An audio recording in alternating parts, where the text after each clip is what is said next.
Okay, I'm going to try to broaden without contradicting and building on what Michael has said.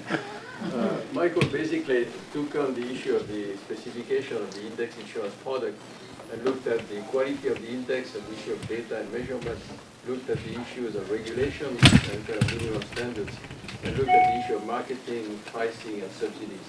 What I want to argue here is that it's important to look at index insurance as one of the instruments to reduce risk for farmers and to make it a complement to other instruments which are also available. Probably one of the mistakes that we made in the past was to focus exclusively on index insurance without trying to combine it with those other instruments. And at the end, asking index insurance to do things that index insurance may not have been best placed to do, given the type of risk and also given the type of farmers and capacity for those farmers to understand and to work with index insurance. So I start from a situation where let's go directly to the next slide, and where we have different types of risk layers which are contrasted in terms of frequency and in terms of severity of impact. So we can have high frequency, and we can have relatively minor risk, in which case there will be a lot of risk retention as opposed to risk transfer. Any risk transfer is going to be expensive. You're going to have to pay a premium if it's an insurance. You're going to have to pay an interest rate if it's going to be a loan. So for smaller, your phones are muted. For smaller risk and highly frequent, we want some kind of risk retention, which is going to consist in using savings, in adjusting expenditure strategies, in using loans, maybe in pre-approved lines of credit. And then in terms of exposed response to particular shocks, we turn to emergency credit that may be available. I'm going to discuss some of the products that can be made available on this particular type. And it's only when you have larger shocks, which are less frequent, that you want to transfer the risk to another entity at a cost that you're going to pay, either a premium or an interest rate. And here's where the index insurance is going to come up. If you have very large shocks, then you may fall into social safety nets. And if this is happening exposed without some of those measures having been taken ex ante, then you're going to have either relief measures or discretionary assistance, which is going to play. So the point that I want to make here is that index insurance is one particular type of risk-reducing instrument, and it fits in a portfolio of other instruments. And the art of using the index insurance is going to be how to combine index insurance with those other products. At the end, in terms of institutions and what USAID can do, the big question that I'm sure Louise is going to discuss this in her comments, is that insurance is provided by insurance companies. Credit and savings tends to be provided by banks or by NGOs or by MFIs. Technology is provided by the CGIAR or the Ministry of Agriculture or other sources of scientific research. And then social safety nets are provided by governments through the ministries of social affairs or whatever. And here we are talking about, in a sense, combining those instruments in a strategy which is, in some kind of way, is going to have to be coordinated. And it's going to call on not only an active role for the state in a coordinating fashion, and some subsidies are also going to be needed.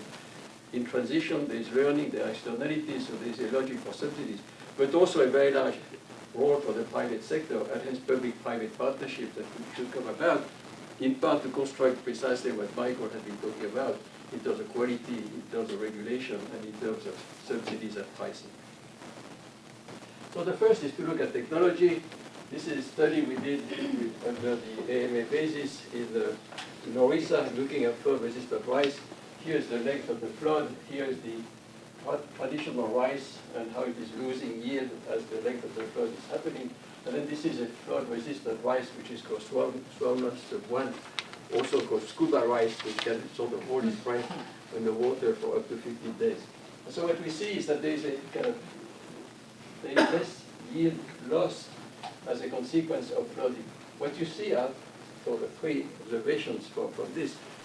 The first one is that beyond a certain length of flooding, simply the technology is not going to be able to help, right? Which is where index insurance should be kicking in, right? Larger shocks, less frequent, more expensive to be protected from via insurance, but then as a complement to what technology can do, especially here, what technology cannot do. And then here, what you have is you have a loss, which is you have a yield which is below the yield that you would have had in normal years. And you need, in a sense, to protect the household in terms of capacity to spend and to consume. And this will be other instruments, such as precautionary savings and such as access to emergency credit. So to conclude on this, let's go to the next slide. What we see, which is interesting when you introduce a risk-reducing instrument like technology, but the same is going to happen via insurance, and the same is going to happen via emergency credit, that you have two kinds of responses. There is an ex-post response, which is less sacrifice in terms of consumption, less decapitalization of assets, more capacity to recover and to get back to income-generating activities after the shock. Right? But then farmers internalize the fact that risk has been reduced in their behavioral patterns, and as a consequence are going to invest more in the good years, are going to put more fertilizer, are going to get into more expensive transplanting practices, for example, that are more labor intensive, are going to do less precautionary savings, are going to take more credit. So what you have is not only yield protection in the bad years, but you also have yield gains in the normal years. Risk management leads you to invest more and to achieve higher yield year after year, and good year after good year. So what's interesting is that the technology is developed for the bad years, but the gains are very significantly achieved in the good and normal years. And here what we see, this is in the case of Orissa, where you have more or less one bad year every 4, that in expectation you get as much yield gains from the good years as you get from what you do not lose in the bad years. The second approach, so we work with BRAC in Bangladesh, and a lot of exposure to shocks. The main shock here is flooding. And BRAC tried to introduce an index insurance. It did not work. It was too complex. It was too expensive. They have a very large portfolio of loans. They also mobilize savings. So they turned to their microfinance operations to ask, well, what can we do with the microfinance instruments that we have? And one thing that can be done is to do emergency loans. If you go to the next slide, the conditions here will be one, eligibility. Who is going to qualify for this emergency loan? And so BRAC has a long history of a clientele. It can engage into scoring. The scoring will be for current and past clients. Raises the issue as to how you're going to develop scores for the new clients, so you don't actually leave out all the young farmers who are going to come in during the period. Second, there is a Kisan credit card in India, which is an open credit line that farmers have access to. But if you look at what they do with the credit card, they just max out the credit. Shock comes when they're already maxed out in terms of how much credit they can take. So what we do here is to derive a lesson from index insurance and do the analogous with credit as is done with index insurance, namely to index access to the credit to the event of a shock that can be witnessed independently of what's happening at the level of the farm. It could be either a yield, the average area yield, as Michael has been working with kind of satellite observations and the possibility of getting very accurate measurements, or it can be indicators which are taken from the local weather station or the level of water in the main rivers.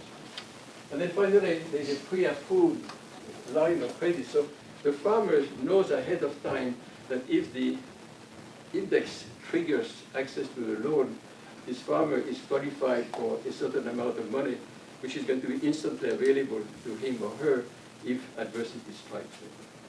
So, and the interesting thing is that the farmer has the choice between taking what is called a good loan, which is augmenting the amount of credit that he is taking from BRAC, and he can at any moment increase by 50% the amount of the loan that he or she is taking compared to the last loan, which is either already repaid or still active.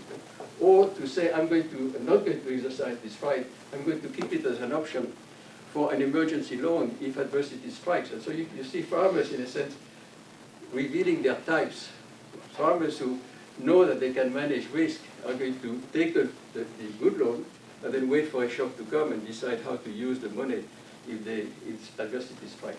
On the other hand, what we know is that we are all relatively poor at managing risk, and we fall into the temptation of borrowing and spending and not having enough reserves in case and adversity strikes.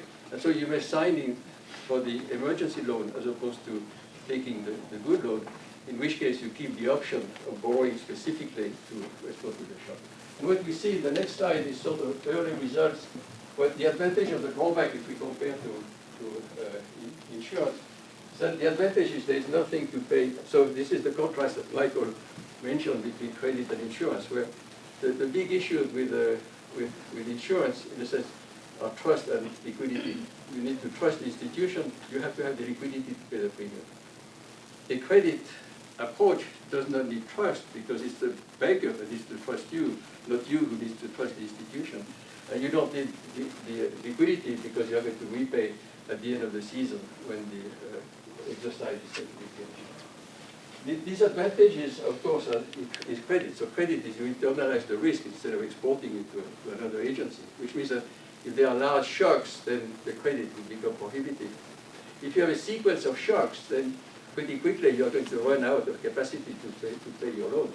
So the point is that, in a sense, this emergency credit can do a certain number of things in terms of protecting risk, but there are other dimensions of risk that it cannot manage, which in essence is telling us immediately that there is complementarity between what an emergency loan can do and what an insurance and index insurance can do, just like we saw for technology before.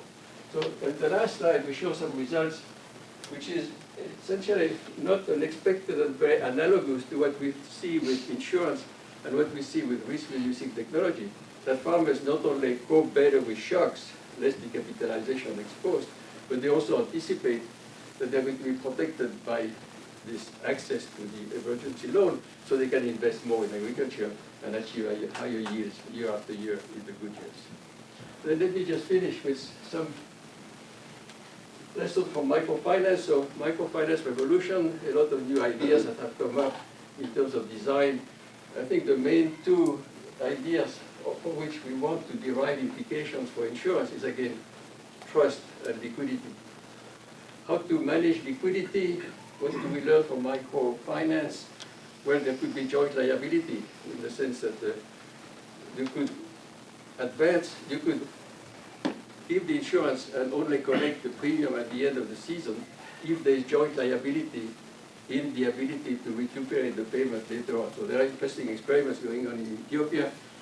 It's easier to handle the liquidity with a payment which is going to come after the shock, after the harvest. If you have a monopolistic buyer, you can have farmers who are supplying a sugar plantation or a monopolistic buyer of cotton in Mali or Burkina Faso, and then you can sort of bundle the payment of the insurance premium with the delivery of the product, and the premium is deducted from the payment that the farmer receives at the end of the season. Syngenta did an interesting thing, which is to bundle the cost of the insurance with the payment of the input at the beginning of the season, which has a quite successful thing. And then finally, you can have different schemes of kind of nudging. What we have learned from savings is that much more important for saving than the interest rate is the nudges that we give to individuals to save, reminders, SMS, different incentives, lottery tickets, and whatever. And you can do the same thing here to create incentives to mobilize savings so that those savings are available when adversity is when you want to buy an index insurance. So let me see if I have one more slide. I think. So this is kind of a summary. You read it a tiny bit more. This is the percentage yield shortfall. So here there is 100% loss, 0%.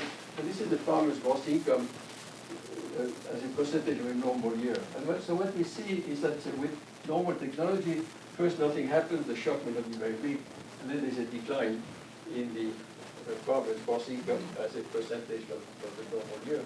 So what technology does... Do what technology does. Yeah, make things go away.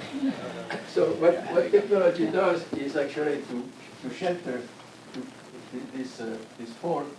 If you take an index insurance, there's going to be a cost, there's a premium to be paid, but then if the shock is large enough, the index insurance is going to be paid. But then here, you are sort of beyond what savings can do, what technology can do, what credit can do, what insurance can do, and you're into the social safety net area. So let me conclude again.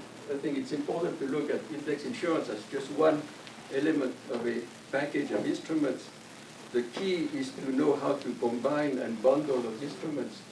And for that, we need to have coordination and we need to have partnerships, which in a sense, I think are institutionally the challenge as to how to implement this strategy. Thank you. Thank you.